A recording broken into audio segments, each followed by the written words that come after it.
Matthews. Welcome to Café Anyway.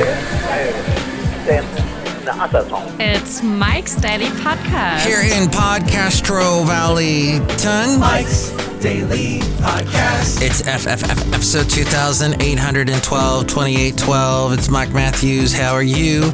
We are singing a song at the beginning of the show. That's what we do. We do this song and we sing and then we dance around, and I won't see if you like to suggest to me a movie. Everybody's saying go see Zune 2, but I'm like, nah. Mike's Daily Podcast. My lovely lady friend says, we should see Zune 2 because that guy is really popular right now and he's going to be Bob Dylan. Mike's Okay. Daily I want to be Bob Dylan. Podcast. Mr. Jones says he wants to be something more funky. Mr. Jones and me. Okay. It's episode 2012 and Mike Matthews, Café Anyway, somewhere in Podcastro Valleyton, the last place on earth, in the land of Ameritopica, and this interesting topica about traveling. I don't know if I want to do any more traveling this year. I've done a lot, it seems. But I would like, and this after a long period of time I did not travel. And that is difficult to do when you're in a relationship because you want, especially if you're in your 50s, and you're seeing now, as you're getting into your 50s, there's this whole other part of life that you got to get ready for, because it's going to be a lot of hospital visits and it's going to be a lot of changes to your diet and changes to everything else about you. And I ain't going to color anything. If it turns gray, it stays gray. That's how Mike is. Somebody texted me to the Mike's Daily Podcast Café Anyway line at 510-228-4640. All they wrote was gray, exclamation point, question mark. Yes, I'm gray. Good heavens. What hang-ups do you have? Just please leave me alone with that. Or not. I'd love to hear from you. And here's today's podcast picture. The podcast picture, the last podcast picture was of me showing off my grays, but this podcast picture is of my gray cat.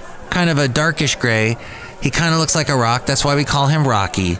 And we've had him now for almost 2 years. We got him in 2022. So he is sleeping in this cool little bed that looks like it's carpet.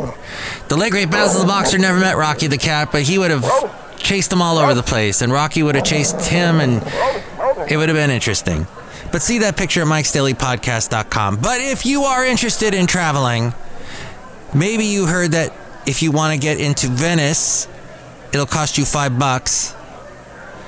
A small fee to eat, pray, and or love in Venice this summer. Day trip visitors to the floating city must pay a little over $5 to visit the historic city, the floating city, the Venetian city called Venice, making it the first major city, which is a very good thing.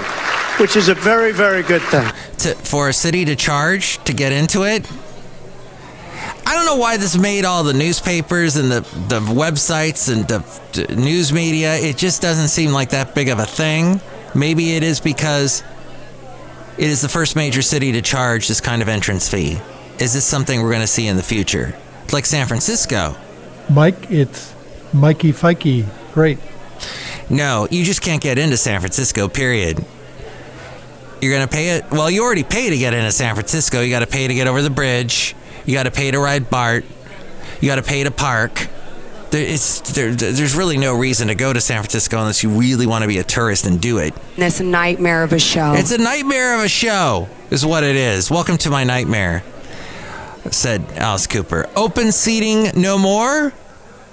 The Southwest CEO says airline is weighing cabin changes. What? Southwest. So this. Everybody make some noise! What? Bringing to you live Me? from What? Podcaster Valley, Mike. We don't know where we are. Mike's Daily Podcast. Podcaster Valleyton today. And Delta, United, American, couple other planes are going to start charging for if you want to have a seat. you'll have to pay extra, an actual assigned seat. I want to sit next to I'm going to sit next to my boyfriend. Well, you're going to have to pay. Yes. And now Southwest, which always had this open seating, you didn't have an assigned seat. You just had a zone that you'd be in. What's the cliche of the week? And then once they called your zone, What's the cliche of the week? you go in and find a seat like you would What's the cliche of the week? in the movie theater. Well, their CEO What's the cliche of the week? says they are weighing cabin changes, whatever that means. Airlines will now have to provide cash refunds instead of vouchers. So no more of those vouchers that, hey, you can go and eat at the Chili's in the airport. No, you have to. What's the cliche of the week? They have to give you cash What's the cliche of the week? if your flight has been canceled What's the cliche of the week? or seriously delayed. What's the cliche of the week? Airlines can no longer hide bag check and cancellation fees. Now, what does that mean? They can't hide, because they'll find a way to hide it. They'll make the print really small. They'll do something. And I'm at that age now where small print actually is a problem, because I can't see. I just cannot see it. I have to invest in stronger glasses than the optometrist can give me to see the small print. The rule will also apply to refunds of checked bag fees if the bag isn't delivered within 12 hours. So that is the current rule. California. Ridiculous random post. In this ridiculous random post, California, well, but we're also not quite random here because we're still talking about traveling. California wants to crack down on, at the airport, what is called Clear, which lets people skip the security line at airports with nothing but a biometric scan and $189. Lawmakers say it separates travelers into haves and have-nots. And we must have not this. The Newsbleed section. Let's see. Oh, that was, if the bag isn't delivered within 12 hours domestic and 24 hours international for the checked bag fees, you must be paid in this Newsbleed section. Okay, so Facebook did not have a very good week last week. Their shares tumbled 14% after they issued weak revenue guidance. It overshadowed its first quarter earnings beat. Mike ripped someone a new one. I really can't stand Facebook. That's what I want to rip. As we go outside a Café Anyway, we're bringing Mike Chely podcast somewhere in Podcastro Valleyton, the last place on earth, in the land of Ameritopica. And if you think, oh, well, I posted this on Facebook, you should know about it. What? I do not have the TikTok app on my phone. I do not have the Facebook app on my phone. And I don't have the Instagram app on my phone. I only check all those through their website desktop versions. Yo, the Mike tip. My tip is just watch out how many apps you put on your phone. People just litter their phone with these ridiculous apps, and there is very little security being scrutinized in those apps. Anything goes, is what I'm saying. But back to Facebook, their shares tumbled 14% after they issued weak revenue guidance that overshadowed their first quarter earnings beat. The Myclopedia Insanika. And my Myclopedia Insanika says that the stock is wiping out roughly $173 billion in market capital. They reported over $36 billion in revenue for the quarter. Spending in areas like artificial intelligence and mixed reality is not currently profitable for them. Wow, that's wow. So they're not seeing a return in that. Their increasingly heavy AI investments, it may ultimately pay off, say the analysts. Meta has a virtual ownership of the social graph and strong competitive moat. Mike's absolutely useless review. I'm just now realizing that this makes no sense at all. But they do have big social, In the world of social media, they're huge. Motivation? I don't know. They're competitive. And they're social. That's my review of that. And it's useless. All that from Rob Black. I produce his podcast. He's also on the radio on AM 1220 KDOW weekday mornings. And he is on Cron TV in the 9 o'clock hour Monday through Thursday.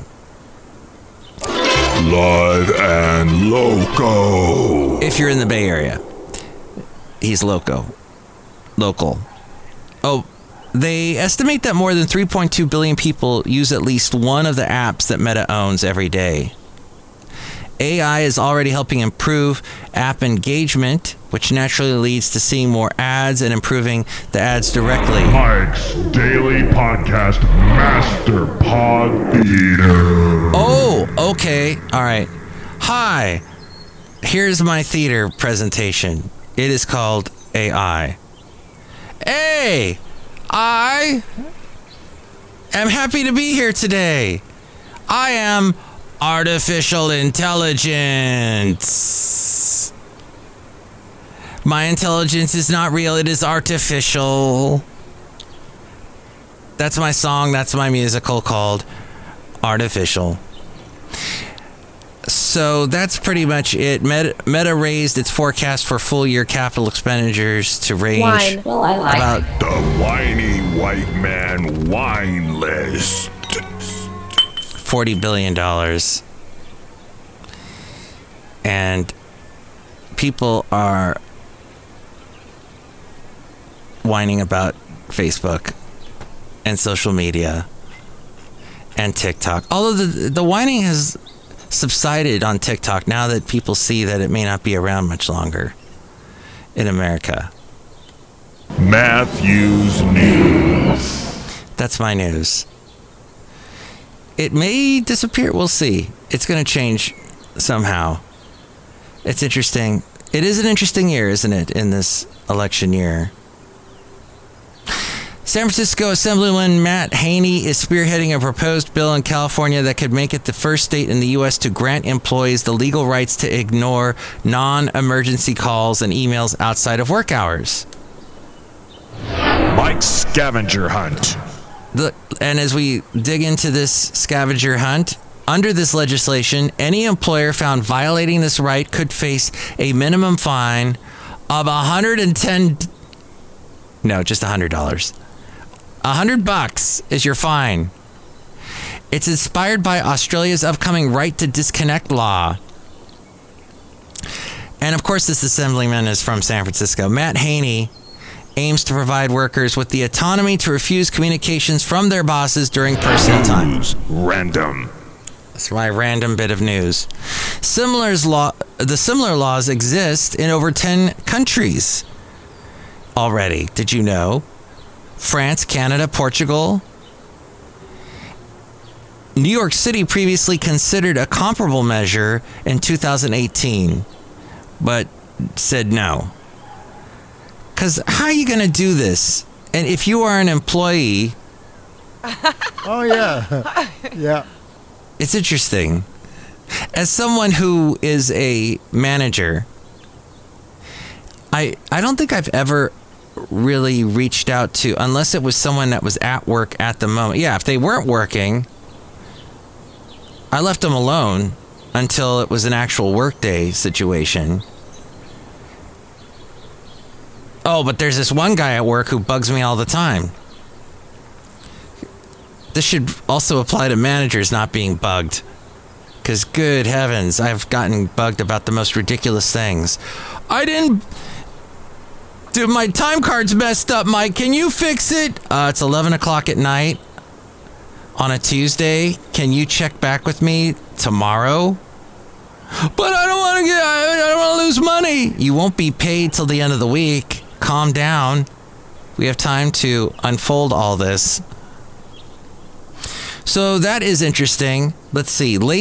Matt Lacey said The proposed California bill's impact on business depends on how it's implemented. Either way, there are issues with management contacting remote workers on weekends and in the evenings. This was an issue before the pandemic, dating back to the days of BlackBerries, but the pandemic exacerbated them.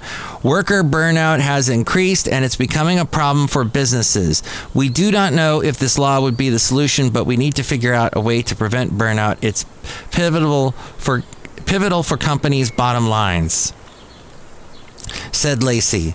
Hey, Lacey, instead of spending all this time whining about how employees treat how their employers are being treated, employees are being treated, fix your frickin' city.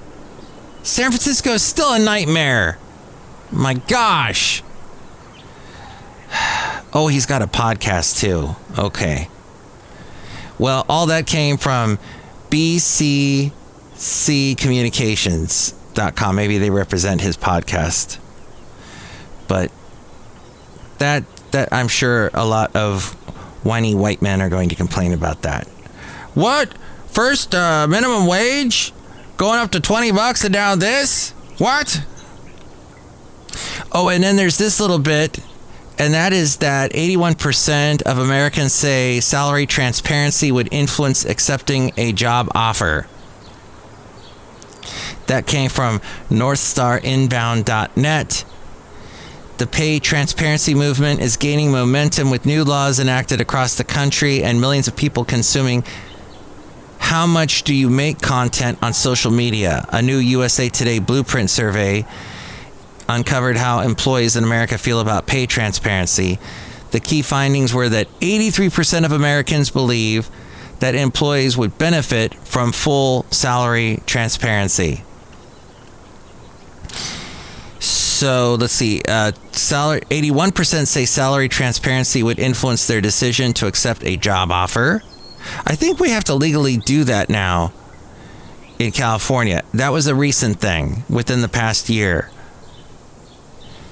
If you put up a job, I need this job filled, you got to say how much you're going to pay. It's not something that, we'll tell you about 8 interviews in. If Americans learned they were paid less than coworkers, 72% would ask for a raise, 53% would lose motivation, 24% would quit. So overwhelmingly, the majority would go, hey, I want to make as much as that person's making. 83% of Gen Zers are comfortable sharing their salary, compared with just 33% of boomers. And I'll tell you why that is, because the boomers know that if you share how much you're making, all kinds of problems happen. And it's mostly problems for the people that are managers, and for the most part, managers are older, may even be boomers, although a lot of boomers got let go in the past 10, 20 years, and they're back to working underneath managers. So, but there's all kinds of, people will see the issues that come from this. 58% believe salary transparency should be legally required.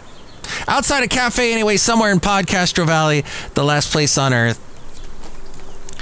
It's like the old, I'll show you mine if you show me yours.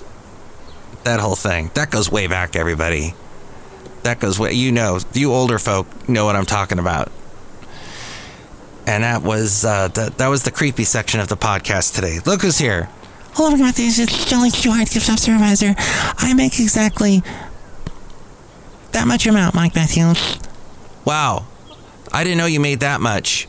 I don't think the listener got to hear what you said because it somehow magically disappeared how much you made, the amount. Because this podcast has no transparency. Mike Matthews, that's terrible. And I don't agree with that like most of the country. Mike Matthews. Uh-huh. Look who else is here. Oh, Mike, this is Floyd the Floorman. And this is John Deere, the engineer. Yeah, most of the country that's younger, us older people, we know that it's disaster time. Mm-hmm. Yes, it can lead to all kinds of disaster with that kind of transparency. But we'll see. I remember one time hearing, I had worked at this company for a long time. And one day, someone let it slip, who was a manager, how much someone who had just started was making compared to me. And I did want to quit. I was like that 24%. I wanted to quit right there and then. But I stuck around. And then I did ask for a raise. Eventually, they did promote me. And I got to be a manager, and I was making more as a manager. But that's the thing, too, is a lot of employees think they should be making a whole lot, and they're not doing a whole lot. They want to make a whole lot and do less, and that doesn't work either, from what I found. I don't know, maybe you're a company owner, and you're like, oh, yeah, they should do nothing. They should keep their feet up on the desks and watch YouTube and TikTok all day. That's great. What do you think? You can give me a call at this number. Call Mike at the Café Anyway hotline. Area code 510-228-4640. Will you shut ups? Liberty Nation Freedom Foam for all. I can't wait to hear from you. We bring you the segment Emails from Email and Your Not So Calm and Comments. And Your Calm and Not So Comments. That's that whole thing is what we bring to you when you call or email me. And with all that information on all the other stuff pertaining to the website and whatnot and amazing important things. To tell you all of these things, we have A-Frame. Mike's Daily Podcast is written and produced and performed by Mike Matthews. His podcast is super easy to find. Download or listen to his show and read his blog at mikesdailypodcast.com. Email Mike now at mikesdailypodcast@gmail.com. See you tomorrow. Bye!